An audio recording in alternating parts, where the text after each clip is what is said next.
दोस्तों, किसी ने बड़ी कमाल की बात कही है कि सफलता उन्हीं लोगों को मिलती है जो मेहनत करना जानते हैं।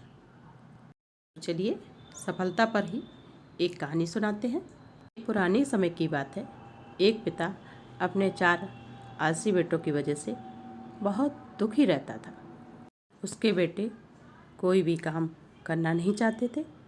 वे दिन भर आराम करते थे और किसान दिन भर मेहनत करता था। किसान बूढ़ा हो चुका था।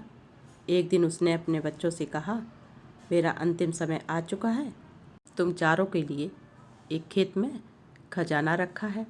मेरी मृत्यु के बाद तुम चारों उस खजाने को मेरे मरने के बाद खोद लेना और आपस में बराबर बांट लेना। इतना बोलते ही किसान की मृत्यु हो गई।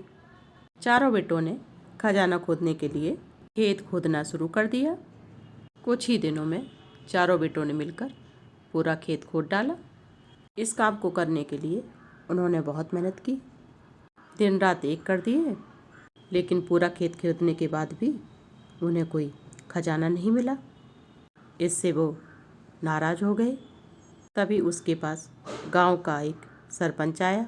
गांव के सरपंच ने चारों लड़कों से कहा कि तुम चारों को निराश नहीं होना चाहिए।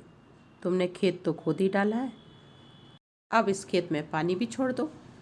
चारों लड़कों ने सरपंच की बात मान ली और इस खेत में बीज भी डाल दिए, साथ में पानी भी छोड़ दिया। कुछ ही महीनों बाद खेत में फसल तैयार हो गई।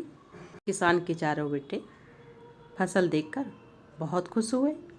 उन्हें समझ आ गई कि उनके पिता ने इसी खजाने की बात की थी। तो दोस्तों, इस कहानी से आपको क्या सीख मिली? मेहनत ही सफलता का मूल मंत्र है।